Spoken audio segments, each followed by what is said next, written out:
Moi, salut les amis, et c'est pour moi un plaisir pour m'ensemble avec vous. Je dis que c'est mardi 13 mai pour nous poursuivre avec études école sabbat semaine. Je me rappelle que semaine ça, étude là, c'est numéro 7, les fondements de la prophétie. Mais je dis à après ensemble, comme des charbons ardents. Bien avant que nous commencions, à nous prier. Nous bénissons éternel notre Père et notre Dieu pour tout ce qu'il fait pour nous. Et pour ça encore qu'on te réalise dans la vie, nous merci pour l'autre opportunité qui est au bon nous. Pour nous jeter coup d'œil sur parole, aider-nous pour que nous soyons capables de comprendre davantage l'instruction ça et puis pratiquer dans la vie. Pardonnez péché, nous pas de mérite, dans nom de Jésus, nous prions. Amen. Les amis, moi remercie, félicite, encourage pour ensemble d'efforts que vous consentez jour après jour pour capable étudier la parole de Dieu à travers le guide d'études école du sabbat. Et m'a rappelé, chaque fois fin étudier plaisir, c'est toujours encourager, partager tout ça avec entourage. Pour ça, cap faciliter plus nous arriver étudier le son école du sabbat. C'est pourquoi abonner, nous besoin faire ça connaître et puis encourager le monde pour faire même gens avec vous. Semaine, nous avons étudié ensemble étude numéro 7, les fondements de la prophétie. Verset à mémoriser, Ésaïe chapitre 6, verset 8. J'entendis la voix du Seigneur disant, qui enverrai-je, qui marchera pour nous? Je répondis, me voici, envoie-moi. Ce texte pour mémoriser pendant l'étude semaine, Ésaïe chapitre 6, verset 8. Et dimanche, nous étions ensemble. Et me voici, envoie-moi. Et nous étions prophète Ésaïe, dans la présence bon Dieu. Eh bien, il était perdu par rapport avec sainteté bon Dieu. Et il était perdu, eh bien, il était crié. Eh bien, il perdit parce qu'il trouvait la présence de bon Dieu et avec toute imperfection qui gagne en lui-même. Et nous avons parlé d'une purification. Et bon Dieu t'a utiliser un ange qui est capable de purifier lui. Et par la suite, il t'a parlé prêt lui-même. En retour, le bon Dieu m'a dit qui est-ce qui a marché pour lui, qui est-ce qui est prêt pour aller. Eh bien, pour représenter le prophète l'a dit, mais moi, vous mettez vous. Et hier, nous étions deux ensemble, dans la partie étude lundi. Malheureusement, nous n'avons pas de chance ça. Les deux chérubins, c'est ça qui nous ensemble. Nous étions deux ensemble hier. Malheureusement, nous n'avons pas de chance pour le pour, mais nous présence chérubin, nous avons parlé pour la première fois dans la Bible. C'est après que bon Dieu était fin et mettait Adam avec Ève dehors dans le jardin d'Éden. Et bon Dieu après le mettait deux chérubins comme étant protecteurs pour capable empêcher ou bien comme gardien pour empêcher Adam et Ève de gagner accès avec jardin.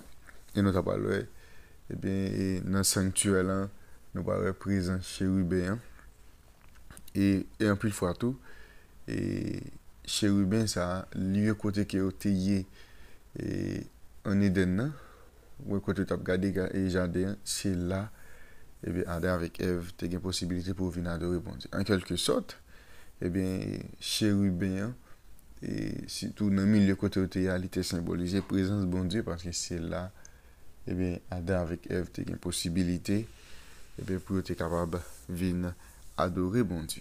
Et il y a plus de bagages que nous avons malheureusement, nous n'avons pas de chance. Et je dis à nous ensemble comme des charbons ardents. Les chérubins, qu'ils soient des êtres vivants ou bien des symboles en or, et nous voyons paraître tout au long de l'Ancien Testament. Nous voyons les chérubins les présents en pile dans l'Ancien Testament. Ils sont souvent représentés immédiatement à côté du trône de Dieu, rayonnant de sa gloire à l'univers. Chérubins étaient également brodés sur le voile devant le Saint des Saints. Dans le livre Sommio, la puissance suprême de Dieu sur la création est poétiquement illustrée par Dieu qui a porté dans les airs par des chérubins. Bon Dieu t'a ordonné que l'âge de l'alliance soit surmonté de deux chérubins en or massif avec zèle qui étendent l'un vers l'autre. Ésaïe 25, verset 18 avec expliqué nous ça, puis bien. Maintenant, nous allons lire ensemble Ézéchiel chapitre 1er, verset 4 à 14.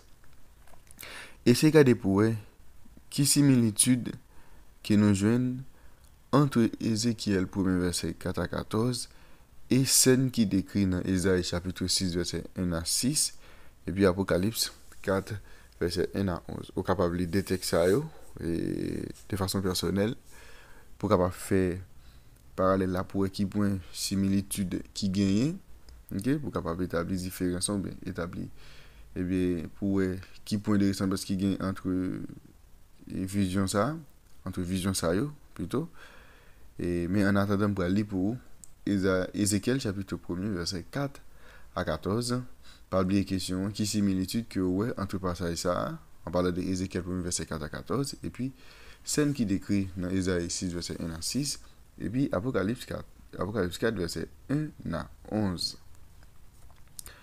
J'ai regardé et voici il vint du septentrion un vent impétueux, une grosse nuée et une gerbes de feu qui répandait de tous côtés une lumière éclatante, au centre de laquelle brillait comme de l'airain poli, sortant du milieu du feu.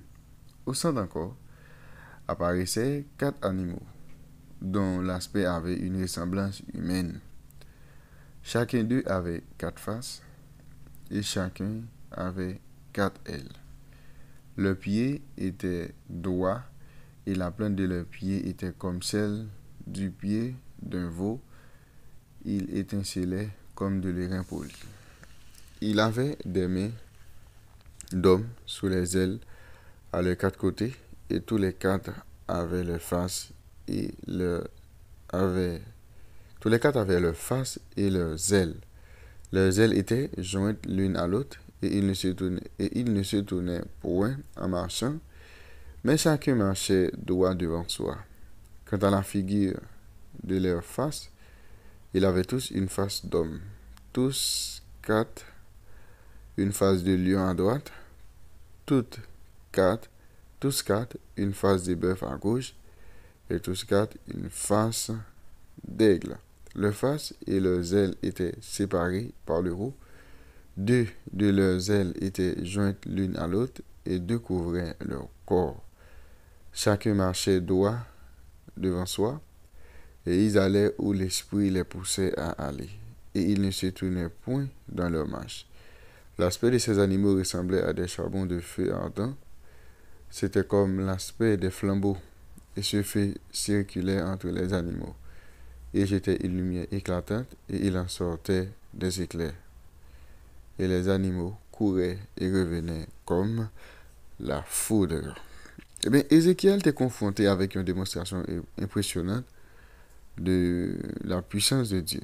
C'était une scène déroutante au début, qui reflétait une situation difficile dans laquelle se trouvait le peuple de Dieu à ce moment-là. Le peuple élu, il n'a pas trouvé dans la terre promise, mais plutôt il était trouvé en captivité à Babylone.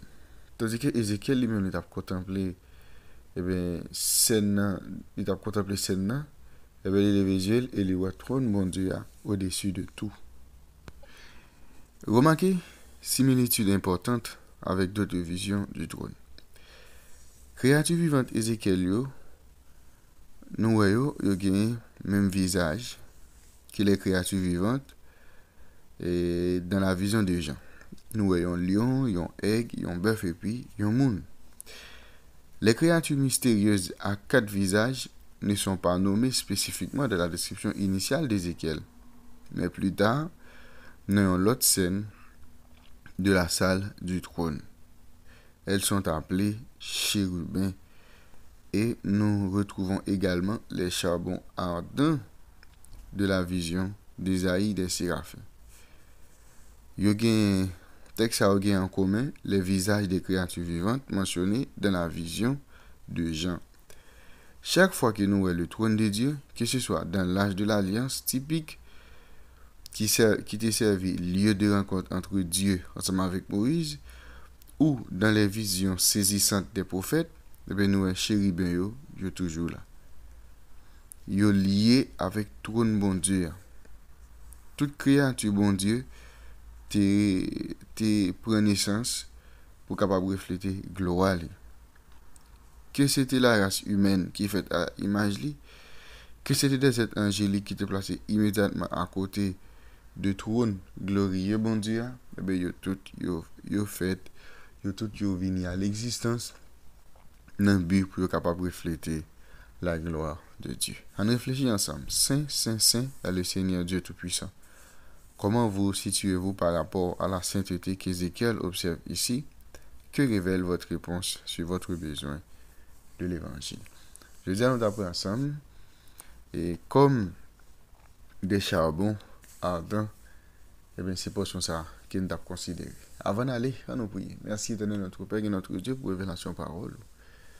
Aidez-nous pour que des jours nous comprennent et mettons en application. Fais grâce dans le nom de Jésus, nous prions.